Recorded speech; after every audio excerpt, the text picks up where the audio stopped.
Hello and welcome to Season 2 of 180 Degrees. For the next 8 episodes, we're sharing stories from people across Ireland working towards a cleaner energy future. We chat to the people who are making a real difference in the area of sustainable transport, home energy, and in our communities. We hear from businesses who are cutting carbon emissions, and we learn how energy research is shaping Ireland's future. 180 Degrees is brought to you by the Sustainable Energy Authority of Ireland and is supported by the Government of Ireland. Hello, I'm your host Louise Ryan, and joining me today is Eoin Madigan from Waterford Insulation and Brian McIntyre from SEAI's Deep Retrofit programme. In this episode, we will be looking at home retrofits through the eyes of a contractor. Eoin is Managing Director of Waterford Insulation, where he has been delivering energy upgrades since 2009. Brian joined SEAI in 2017 to help develop the Deep Retrofit pilot programme and has been working in energy and sustainability since 2005. Welcome to you both, and thanks very much for joining me today. Thanks for having me on, Louise. Thank you very much. There's so much for us to chat about in this episode, so I'm just going to get straight to it. So, Eoin, you first. Sure. Can you tell me a little bit about your background and how did you end up in the deep retrofit space? Okay. Well, Waterford Insulation started delivering insulation works to new build environment about 20 years ago. And in the mid-2000s, we embarked on retrofit, which was, I suppose, looking back now, fortuitous, because as the downturn came in 2008, 2009, it pretty much wiped out our new build market. So at that stage, we were firmly committed to delivering retrofit. And it quickly became apparent to us that deeper retrofit was where the opportunities lay. So before this call, I was actually looking back on how we delivered works in 2005 and how we compared them to how we're delivering this year. So back in 2005, we would have delivered 2 offerings, cavity wall and attic insulation. And today we're delivering up to 15 offerings to fulfill the deep fabric. And was deep retrofit a completely foreign idea at the time, Eoin, or were people a little bit familiar with it?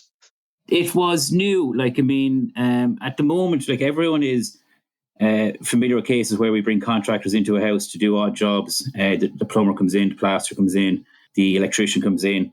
And but now, with deep retrofit, it's kind of gone to a more sophisticated level. And now with SEAI and government support, this can only improve. The approach to retrofit, it's changed hugely over the years. The profile is rising, and I don't think there's any reason not to continue rising. At the end of the day, it's a niche industry within the general construction environment, and that brings its own challenges, to be honest. But retrofit is really only at the beginning of a long phase of required works, and its importance to the wider economy are only becoming apparent. Yeah, and you mentioned their own kind of the support from government and SEAI. How else do you think the approach to energy efficiency in Ireland has changed over the last number of years? I suppose the awareness has changed over the years. We were just delivering simple measures 10 years ago. Now we're delivering multiple measures. Essentially, before the Deep Retrofit programme, there wasn't a holistic approach to delivering works in a house. So every tradesman that went into a house done his own job. So our involvement in the Deep Retrofit programme, I suppose, made us aware of the interdependencies between these different deliveries. And we saw, there was a case here for us to get involved and kind of pull it all together and understand how the final product will be delivered to the homeowner. Fantastic. And Brian, can you actually just mention a little bit, now that we're speaking about it, about the Deep Retrofit pilot, kind of what it was and what we hope to achieve out of it? Yeah, Owen's experience there pretty much mirrors the country in terms of the evolution of energy efficiency. We always would have been doing individual measures or doing cavity walls and roofs, maybe a boiler upgrade, but that evolved then into, say, the communities program where you'd have to put in a greater degree of measures, but it was based on that achieving a certain level. And then Deep Retrofit was about, as a country, we needed to upgrade our housing stock because about 25% of the energy used in the country is in our homes.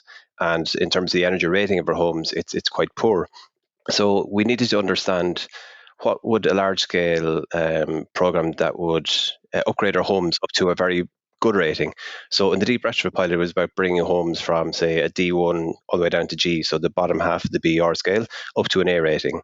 And to try and understand what was involved in that, both in technical terms, in cost terms, and things like that, all the different facets of deep retrofit and how that would be rolled out, and what were the barriers that we needed to address that we didn't necessarily understand technically, and how we would go about delivering that. And as Eoin said again, before it would have been a case of each trade would have come in and done his piece, but if you need to do an upgrade like to that level properly, you have to think of the house as a system, and like that, where all the pieces are interdependent on each other.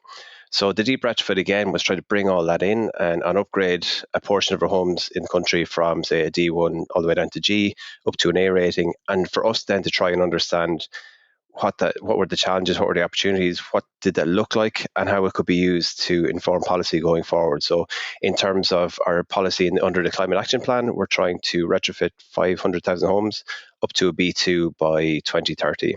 So hopefully that's what the pilot will be able to do and to help on. So I suppose on one of the things, you've been involved in the deep retrofit pilot. Would that have been your first introduction to that level of retrofit in terms of the scale of the energy efficiency measures? I mean, your Waterford Insulation has evolved over time to do multiple measures in particular homes, but just in terms of that scale of delivery, would that have been your beginning of introduction to deeper retrofits? Yeah, as outlined, like just very briefly, it wasn't our first foray. However, it was our first place where we had to pull it all together, and we had to understand how to design the right product for the house.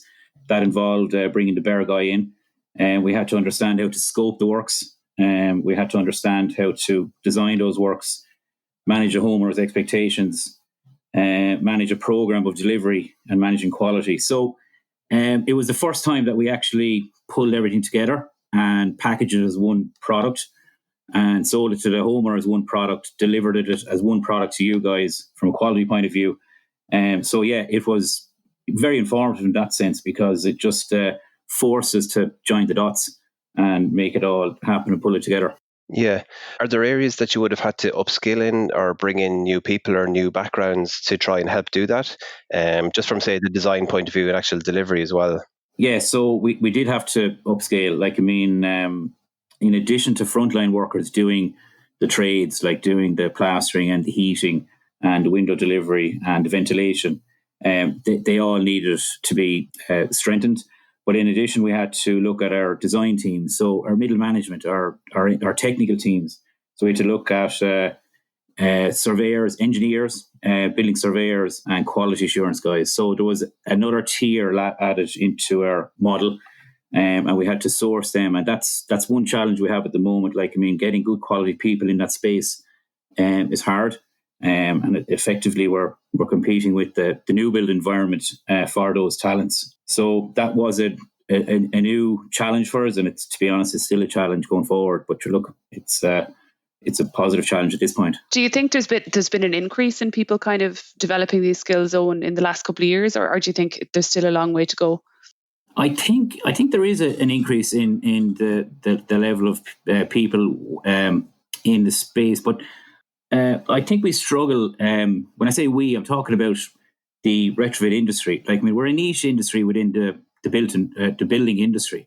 So there's fantastic career opportunities for people here. There's long-term career progression. There's defined paths of progression there for people, and we feel that we're competing with the new build environment for those talents. So the people are there. But we, as an industry, I think we need to focus on selling it more as a career path. You know, someone in their late 20s wants to stay in this space and not jump over and do the big construction jobs in Dublin. We want to have them down here in the southeast with a quality of life and still have a rewarding career and still make decent money. So all the opportunities are absolutely there, but we find that we're competing for those interests against the bigger guys. Maybe you just need to sell Waterford to them, Eoin. I think so. That should be easy enough, though. But the sunny southeast, bring them on. And so for homeowners listening to this as well, Eoin, what kind of level of commitment is deep retrofit? And I do want to talk about maybe the costs as well. So Brian, come on in here as well. Yeah, I suppose we talk about deep retrofit, I suppose, differentiate between the pilot, which is capital D, capital R, and then deeper retrofits, where you're just like Owen is saying, is like pulling a whole package of measures to upgrade a house.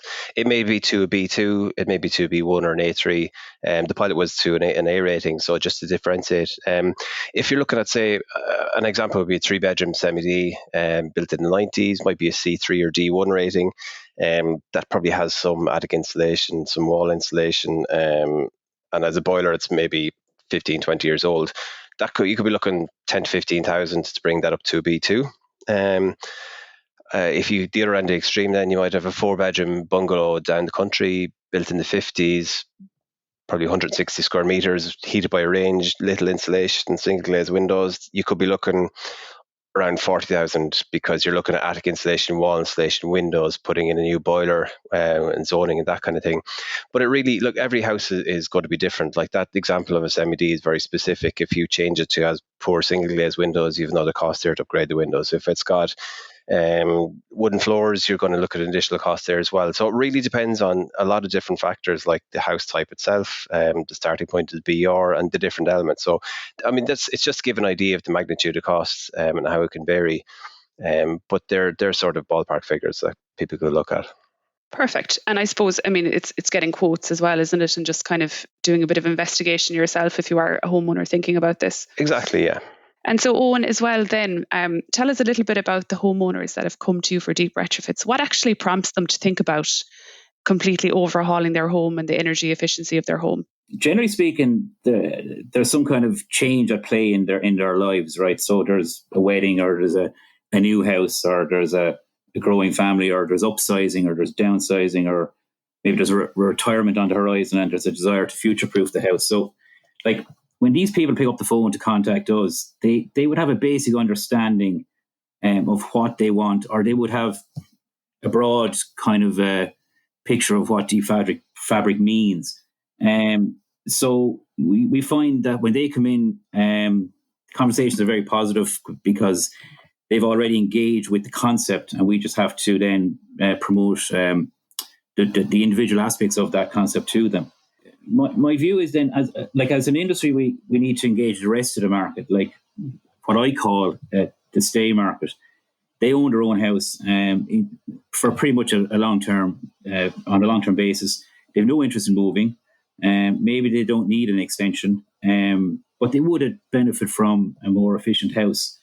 So there's a certain inertia in the market on that front, and that's somewhere that we'd be interested in trying to explore. And if we're going to hit our targets, that's the part of the market that needs to be, I suppose, engaged at a more meaningful level going forward.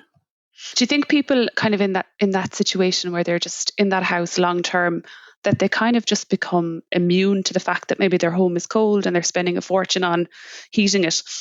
Absolutely.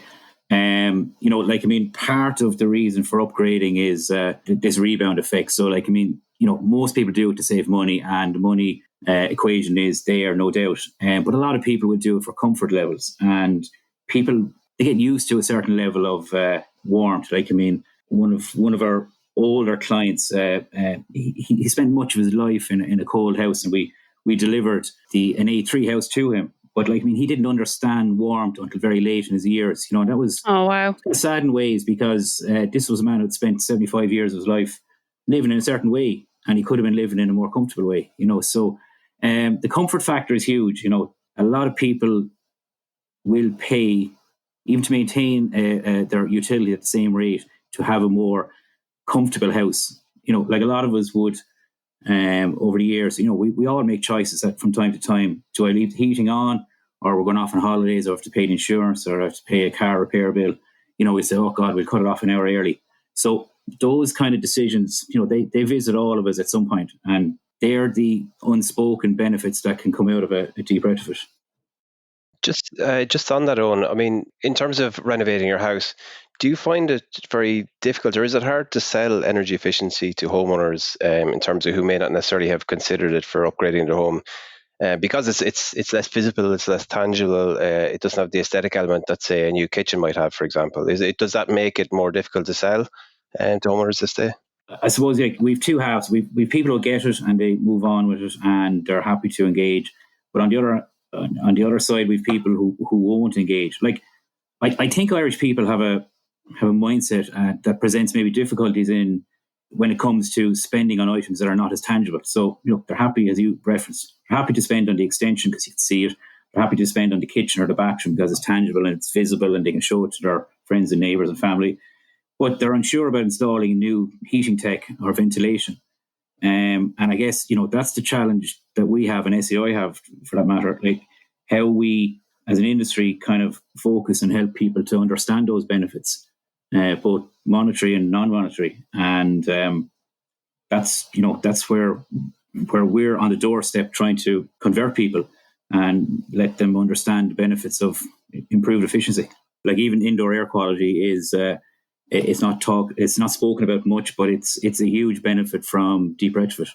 It's one of those kind of unsung heroes. We always talk about U values and thermal performances and efficiencies, but simple indoor air quality takes mold off windows, it takes mold off doors, and it gives a cleaner environment inside. Yeah, especially considering, and we had this on one of our Facebook Lives, that we spend 90% of our time indoors, and everyone's familiar with outdoor air quality, and it's been talked about a lot for years, but we aren't as aware of the indoor air quality given how long we spend indoors. So that is, like you said, it's a great example of why that doing the upgrades make a difference, for sure, and the benefits of doing it. Yeah, we need to sell that idea of the healthy home, I suppose, that comes with deep retrofit. And Eoin as well there, given the scale of deep retrofit then as well, it's obviously a huge project and a huge undertaking. Do you find that you're kind of very involved with the homeowner throughout the project? Is there a lot of collaboration? Are they coming to you kind of looking for updates and input and that kind of thing? Or what do you think? Yeah, there is a big involvement at the front end with the homeowner. At the end of the day, you've got to educate them on what you're delivering, and they have to see the merits then financially and just what we've discussed there, the non-financial benefits. And like from a contractor point of view, that's a challenge, and I can see where some contractors might be scared away by that engagement, because it is lengthy, it is involved, but it is required. It's deep retrofit it's fairly new. It does require more input and effort on the part of the contractor to win the business. And in this environment, things are difficult, and contractors might feel that it's tough. It's tough running a business, but to invest many hours up front in a prospect only to discover that it might not proceed for whatever reason is difficult. So that's, again, an area that we'd focus on and try to streamline our approach to the homeowner. It's quite an important one, because you can invest much time before a job even turns into a job, and that might not proceed. So it needs to be managed carefully from the contractor point of view. Given the level of the deeper retrofits, where you're looking at the house as a whole and as a system, and we said already about the interdependency of different elements, and that they're not just very separate pieces of a puzzle, there must be a lot more planning and coordination involved in those projects, and just even in terms of timing, and timing then that works with the homeowners, because like you take into account the homeowners as well and what the timelines work for them, but the timelines of organising all the bits and pieces and the supply chain to get pieces in site. So there must be a huge amount of that planning and coordination involved, and that then obviously means that it's bringing the capacity and the ability and the skill of being a project manager to the fore in terms of these levels of retrofits. Yeah, without proper project management skills, you're lost. There's too much moving parts, there's too much technical requirement, there's programming of deliverables, there's quality assurance midterm during the job, there's O&M files at the end, there's QA, and then there's deliverables to the likes of SEAI or whomever. So there's a huge amount involved. A company must invest in proper project management skills and capabilities. And without this investment, it just won't work. And I think that's where a lot of contractors need to maybe strengthen teams, because, and again, this is where we find it acutely affecting our business, but we're competing with the bigger building companies to get those quality people into our space, and we're all in the same boat in the subcontract in the retrofit business in capturing those talents. So yes, you're right, Brian, we do need proper project management there. But what I will say is, any guys who are looking for long-term prospects in this space, there's not many industries that will show a 10, 20-year horizon of activity. we can see it here. So there is options there to bring those teams in, and that's that's only good for the industry. And you talk about that horizon in the distance there, Eoin. Is there demand now for deep retrofit projects? How do you, as a contractor, how are you experiencing that at the moment? Yeah, demand is there. It's complicated by cost and by level of disruption to the homeowners, or potential level of disruption. Like no two houses are the same, and costs vary. So, like as Brian knows, running a deep retrofit, like there's huge variance between building types and fabrics and heating requirements and cooling requirements. So it is demanding. So, and that's an investment made by the contractor in getting the job to Brian's desk. And that's none of that is rewarded until we get the grants granted or authorized. So the demand is there. Homeowners would be looking at cost. They would be looking at time frame. They would be looking at levels of interruption. So, personally, I think maybe structures might need to be looked at for allowing homeowners to incrementally upgrade. And if it's not feasible at one visit, preference is to do it all at one visit because it's the most efficient, economical way of doing it. Sure. But it's not always an option. So on that front, I think I think there's things moving in the market to help us, but they would be positives for us if they came to pass. And Brian, I just want to bring you in there and talk about kind of from a government side and targets and how that might help to drive demand as well.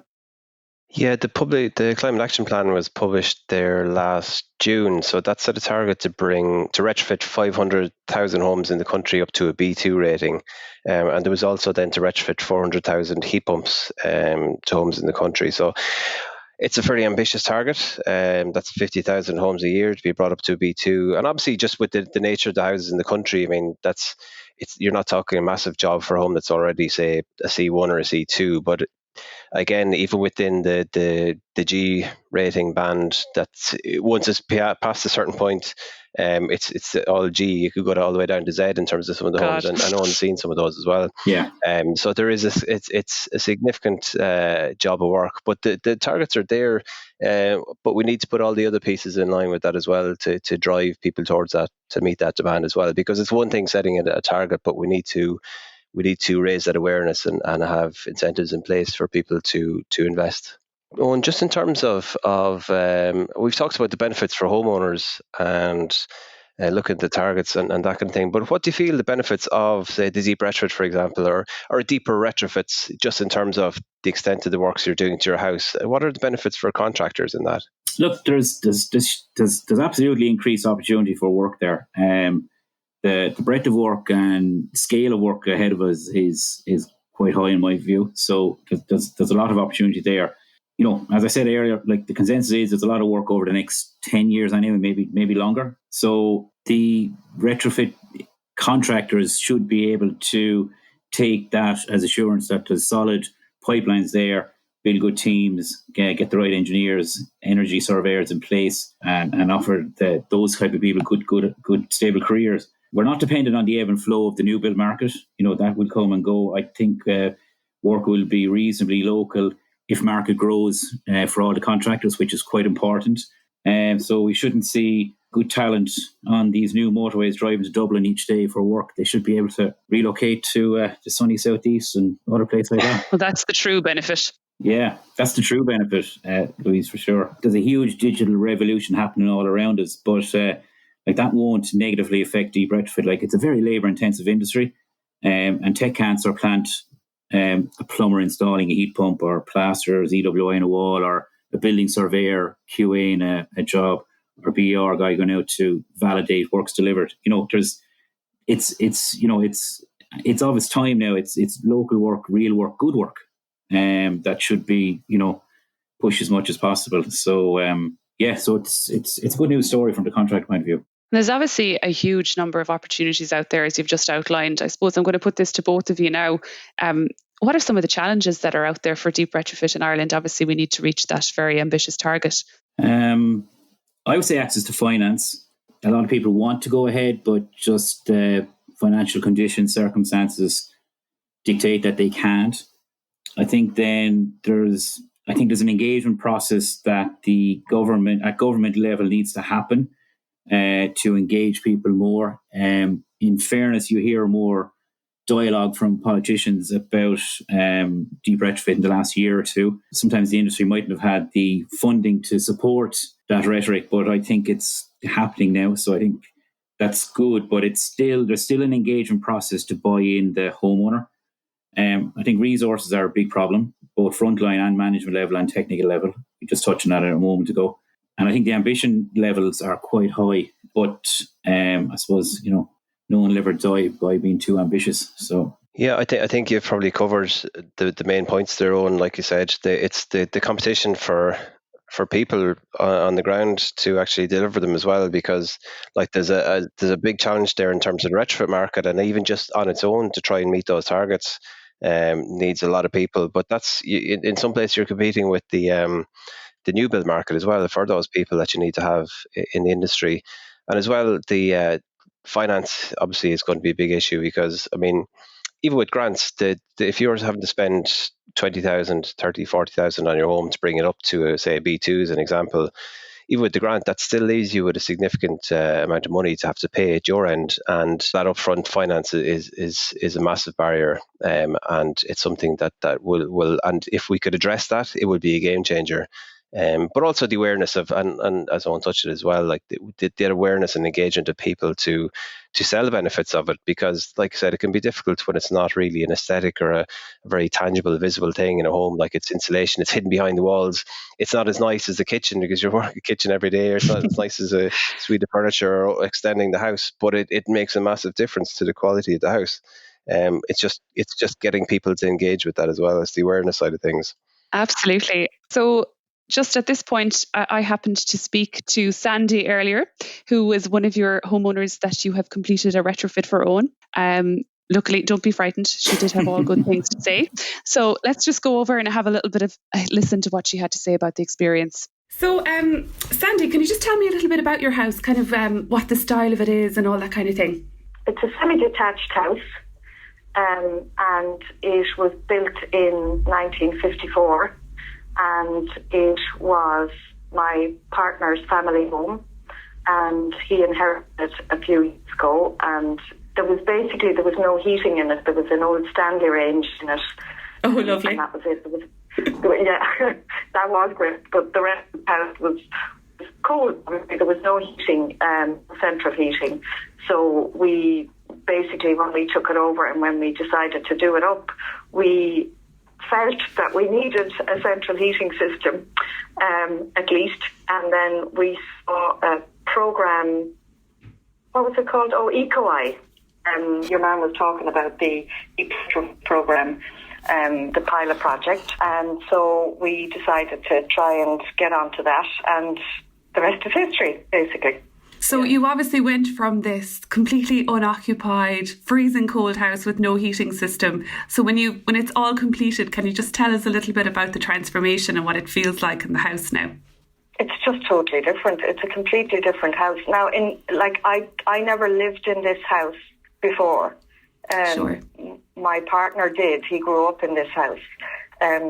But I used to obviously spend time here when we came to visit his parents when they were still living here. And the house always had a good feeling, if you know what I mean. I always felt comfortable here, even though it was cold. It was never damp as such.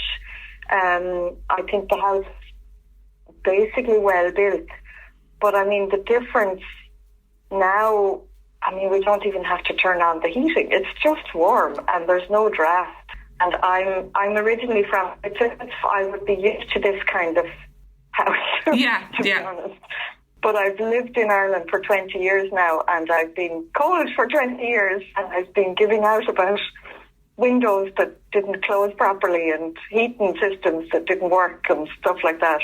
So to me, it's nearly like I'm back to what I'm used to, and it's just, I don't know myself, it's just brilliant. I love it. I absolutely love it. But we've only lived here for 2 weeks or 3 weeks. We've only just moved in, so it's still a bit of a work in progress, really. But just to be warm and not have to worry about being warm is just brilliant. And having hot water I mean, before I moved into this country, I didn't even know what an immersion was. And now it's just nice not to have to worry about, have I turned it off or should I turn it on, or how long do I, and why can't I get a bath full of hot water just like that? And, so that's brilliant. Yeah, so we can see there that Sandy spoke a lot about the warmth and the comfort that she's experienced in her home now after the retrofit. She can't believe that she doesn't have to, have a hot water bottle while she's working at home, or just the coldness that you feel when you come back into the house. What are some of the other benefits of deep retrofits for homeowners? And I feel free to answer either of you.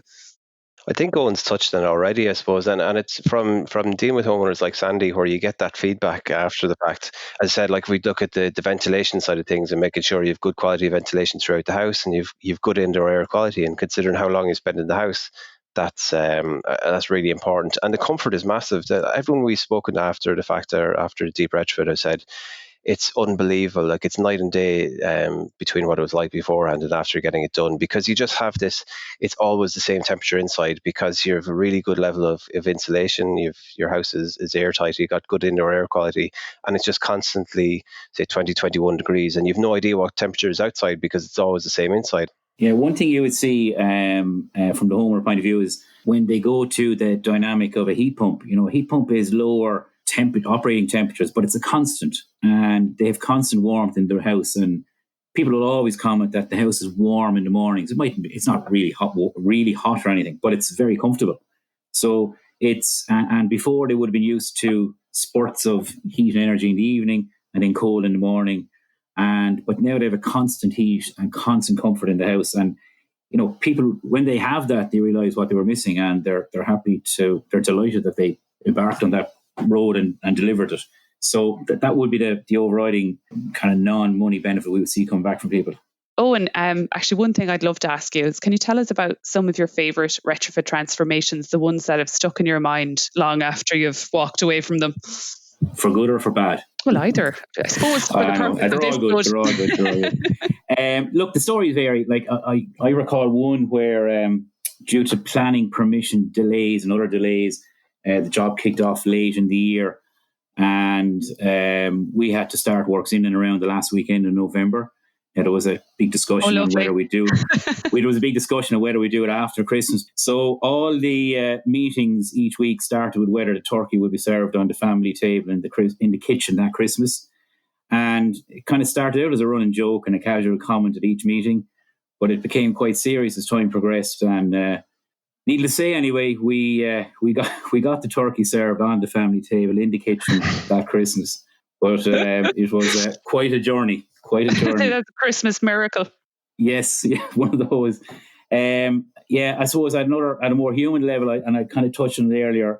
We had one elderly gentleman, and he commented that he was beside himself with happiness, that he could watch his cowboy films until late into the night and still go to bed warm. This man, he had very simple requirements in life, never sought out anything from anybody.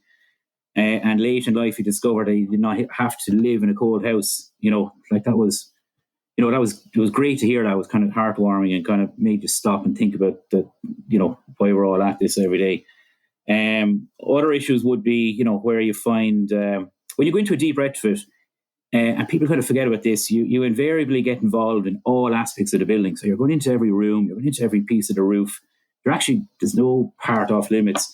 So we found money buried in walls by kids, and and the kids emigrated and forgot about it. We've found rooms with archives that should be sent to the National Museum that they're so old and significant, and people don't know they're in the house, But by and large, look, the overriding comment back from the majority of participants is the constant heat in the house. A heat pump will deliver at the lower temperature, as I outlined, than an oil or gas system. So, and that's a sea change for many people, and like they just they don't know themselves with the comfort levels that are subsequently delivered. Yeah, and obviously there's the targets and there's the energy efficiency, but I suppose at the heart of deep retrofit is the home and the homeowner. So it's lovely to hear that. So I want to ask you kind of both now. So I'll go with you, Owen, first, or Brian, whoever wants to take it. What do you think needs to happen if we're to meet the government's target of bringing 500,000 homes to a B2 by 2030? look, the target is absolutely huge. It's essentially, in broad strokes, it's 50,000 units a year, it's 1,000 units a week. And at current levels, that's not possible. So I think the industry needs to grow out of its niche industry shell, and it needs to compete for the best talent in the country, right, and beyond even. The contractors need support from government on this. The delivery models need to be streamlined to enable contractors to deliver and ensure that administration doesn't choke the system. This is quite important. If we're going to go for capacity or volume improvements, there's a lot of paperwork there. Brian, you know all about it. So the delivery model needs to reflect the ambitions of the volumes through the system. So there needs to be efficiency delivered into the paperwork side of it there. And I think selling the message to the public is key. I think the message needs to be simple but effective. So I think that needs to be maybe more on point as time goes forward. And I think if the ambitions are met with the public exchequer funding, I think that message can get a bit more pointed and more direct as time goes by. Super. Thanks, Eoin. Brian, over to you. Yeah, I think Owen's touched on a lot of the relevant points there as well. I think the finance one is crucial because, like, to do that number of homes between now and 2030, and it's not even just like I said already, grants will address a certain amount of it, but it still leaves a lot of money to be paid by the homeowner. So it's not going to be just done by grants. It's going to need an overhaul or some financial mechanism that allows people to get it done, but not have to pay it straight away up front. That they can level out over time, that it makes it much more affordable for people to get it done. Sure. How that mechanism looks, I don't know. That's for, I suppose, the financial institutions to look at. But it's certainly something that will need to be addressed over time in order to meet that achievement. We might get Eoin, maybe he might find some money and some walls for us. You might get a few walls. But it's the other side of it. Like it's trying to get the financial package there to get it, but at the other end, as Eoin said already, like there's no point trying to sell someone a financial package to buy a Ferrari if they can't drive or they don't know how to drive. I mean, you need to be able to marry the two things together. You need to get people to have that awareness and understanding to acknowledge that this would make a difference. This would make a massive difference to their house, and why it would do it, and why they should invest in their home. They're investing in their home, and they're investing in their future and their kids' future to live in a warm, comfortable home. It's a massive thing for quality of life and well-being inside the house. So you need to sell that, and you need to sell the why. And then the finance side of things is looking at the how, and then the elements like Eoin said about the supply chain market and getting the right people around the market. Because it's, as Eoin referenced already, it's not about people going up the road to Dublin, because this opportunity is a nationwide opportunity. As every town and village in the country will have homes that need to be retrofitted up to B2s and beyond to meet the target. So there's opportunities all around the country for people with all those skills. Perfect. Right, Eoin, this one's for you. Last question. Yeah. What's your best advice for homeowners out there considering a retrofit? Okay, so look, in the first instance, they need to contact a good contractor or an energy agency or indeed SEAI, do a little bit of background review on what they think they need. They need to be realistic about cost. They need to be realistic about time frame and realistic about levels of disruption. Is it going to be a live environment, or is it going to be vacated during the works? So they need to be very realistic about all of them, because generally a job might take a little bit longer than expected. It might cost a little bit more than expected. So they need to have frank discussions with their contractor at that point. And they need to understand how SEAI work with their programs too. So, and after that, then they need to sit back and let the works happen and be amazed by the increased comfort levels and reduced operating costs that will come downstream. Fantastic, Eoin. I want to thank you both so much for joining me on this episode. It's been a fascinating insight into kind of deep retrofit from a contractor's point of view, particularly. Thank you both very much. Thank you very much. No problem. Thanks, Louise. Thanks for listening today. If you enjoyed this episode, then please like, share and subscribe to our podcast wherever you're listening now. You'll find previous episodes on our website, seai.ie/podcast, along with information about our grants and supports. See you next week.